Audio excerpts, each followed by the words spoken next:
Perfect. So today is mainly just an audio test, and Mikey, head up, just to see if we can match our recorded audio to our Pivo video.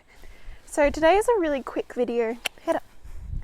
Just with Mr. Mikey, I've just pulled him out of the paddock. It's getting dark soon, and it's mainly an introduction to Liberty, even though I'll probably have to redo the video, which is fine.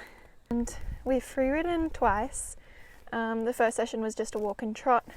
The second one was canter. Both of these were done in a open paddock.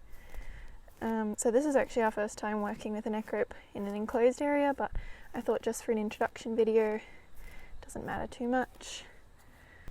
Okay, all plugged in. Pivo's good. Good boy. Perfect. So we haven't really ridden in this, so it's kind of a new area. He also has separation anxiety with my other horse. When you're starting free riding with your horse, don't just go and take your bridle off and expect your horse to be listening and for it to go well. Whenever I'm starting, I'll start my ride with like a general warm-up, make sure my horse is responsive. Good boy. And make sure your horse is relaxed as well. This is such an important thing. There's no point trying to take your bridle off if you don't have a soft, responsive and relaxed horse. One thing I'll always say is frequently rewarding your horse. It's the main part of your communication is through your voice and physical touch. So always, every time your horse does something, good boy, every time your horse does something good, good boy. Luna is currently galloping around the paddock. Alright, so I'm just going to bring Mikey into a trot.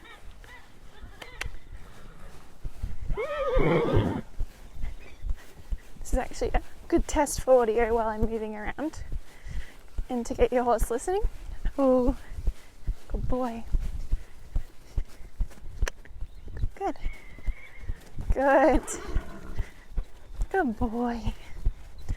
So the only thing I don't like about working in round yards is you're pretty limited to what you can ask of your horse.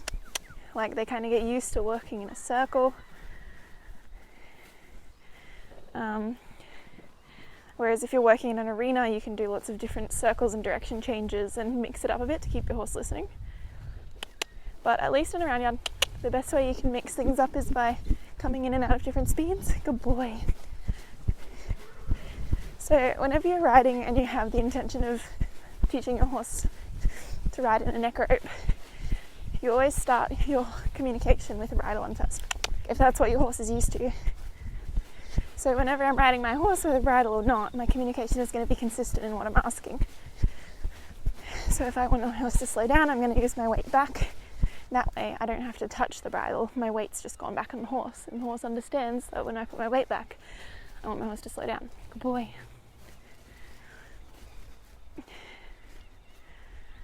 So with our rewarding and our communication, we want it to be vocal communication. Good boy. A pressure release, so especially when we have the bit and the bridle on the horse. Every time your horse does something good, I want you to release. You see lots of people holding on to their horse with their bridle because they're scared they're going to run, but you should be trying to do the opposite especially with a thoroughbred. A lot of people are so scared that they're going to take off, and the horse just gets used to you holding onto his mouth. So we want to be changing him from, Mike used to be the same, he didn't have a canter lead, he had walk, trot and gallop, but when you're starting in the beginning, you have your tight reins and you're holding your horse back, good boy, which I won't be able to show you anymore because Mikey doesn't do that anymore, but I guess that's a whole nother video in itself, teaching your thoroughbred to walk around like this. Good boy, good boy, good boy. So just when you're riding with a bridle on, get up, good boy. Work on getting your horse so that they can ride in a loose rein. So you would start as you normally ride at that normal length, and then each time you ride, even if you just spend it during your warm-up or your warm down is probably better, just start loosening your reins. And it depends on what your cues are, but for me, I find with free riding it's a lot easier to use your legs in with your cues. Like, you want to have as many things align in your communication with your horse so that they can't get confused. So I do opposite leg to whichever way we're turning. So if I want to go to the left, I'll use my right leg and push my horse over and lean my body weight this way. So you want to start doing that when you have a bridle on the horse, because that way, when you go to ask them, if they don't listen, you can just ask them clearly with your rein, because that's what they're used to. Good boy. And then reward. So you always ask with the new cue that you want to add with anything, and then you back it up with what they already know. Good boy. So your first step is to get your communication clear when you have the bridle on. So once you can get your horse nice and relaxed like this, then we start incorporating the neck rope into our new cue. So we've got our leg cues done, which is our turning. We've got our weight, which is our stop when we lean back. Ooh. And voice if you need it. Ooh. Good boy. So then our neck rope is mainly for our steering. Steering and your stop once your horse gets really forward, like if you're on the beach galloping. It's nice to have that backup, because sometimes when there's a lot more stimulus for an environment, the horse is not going to be as responsive to your cues. So with your neck rope, you're going to use it exactly like you do your reins. So every time I want to go to the left, I'll ask with my leg and my neck rope, and then I'll back it up with my reins. So I'll ask and release, and reward. Good boy. The reward here as well is your release. So we're asking and releasing. We're not ever holding anything. Good boy. So I want to go to the left, ask. Good boy. Good boy. I think I'll probably do a series where I just go through my process for retraining a thoroughbred, because it takes a lot for your horse to even get to this point where you can walk around so relaxed and they're responsive to your downward transitions. So I think I'll do another series on that, but I'd start with this. It's a nice fun topic, and then we can go back to basics with some more series and in a better environment. So since this is just a test, I can always refilm this. So I'm going to go to the left, ask, good boy. Good boy, and a big reward. I want to go to the right. Good boy. Good job. He's a little unsure here because I'm not very consistent in what I'm asking him.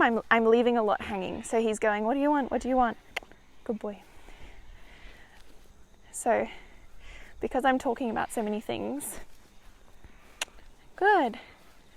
I'm kind of getting a bit distracted and not being there for him. So when you're teaching your horse, you always want to be that confidence and giving them that peace of mind, and they want to be guided.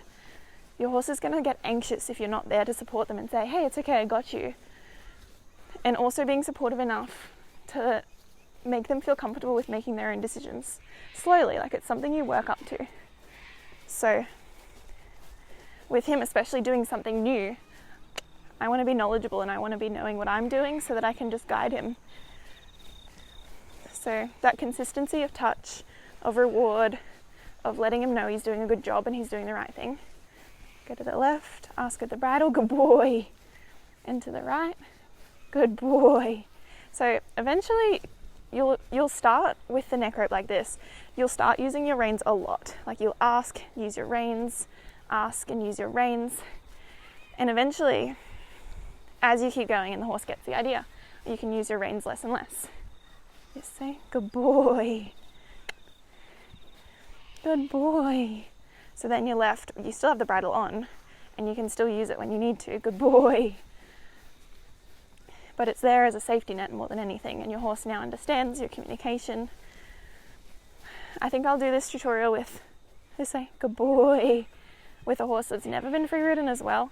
Mikey's pretty clear with my communication so that when I do take the bridle off, he gets the general idea because our communication is consistent. But I should do it with a horse I've never ridden before, because there is a very big difference when you haven't set any of those levels of communication before you start free riding. So I'd recommend if you start in a round yard, you can, if you feel more comfortable being in this sort of circular environment, and just work on your downward transitions for a session. And then when you're feeling more confident going, your downward transitions and your stop are your two main ones you want to focus on. And then once you've had that down packed, so I already know Mikey has that, so we haven't done much work on it. Whoa. So because my cue is my weight and my voice, I don't actually need the neckrope at all, so that's already a cue that we have established. If you don't have that, that's something you would do when you still have the bridle on. Good boy. So then when you're feeling more confident, when you know your stop is really strong and you don't have any doubts towards that, I would go into an arena, like a 20x60 arena next.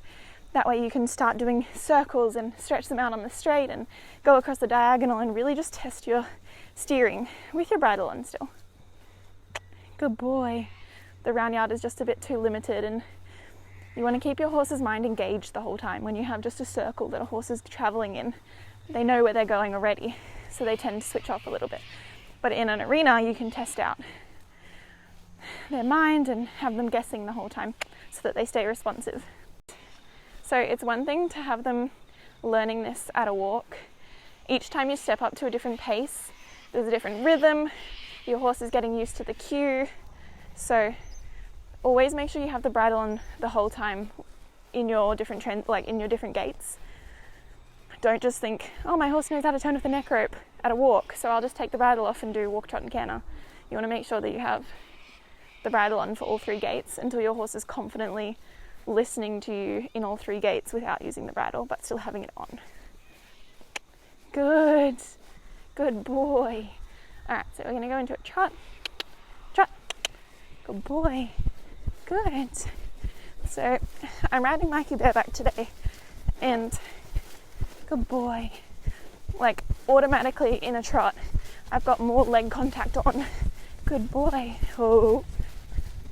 Good boy. So it's going to be less clear for him on my turning cues with my leg because I have leg on both ends. So, good boy.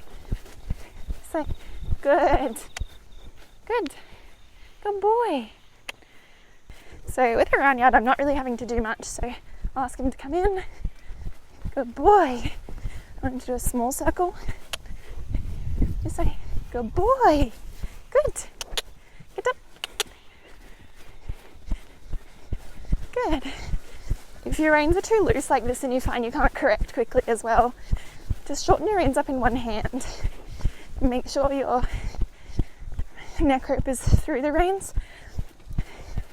That way if you need, you can do a quick correction. Good boy. Good. So, good. Good boy. So you can see he's a little bit more overwhelmed at a trot. He's like, what is happening? There's more leg on. Don't really know what's happening. I have to react faster because I'm moving faster. So if you find your horse is good at a walk, but you go straight into trot and it all goes out the window, just bring it back to walk.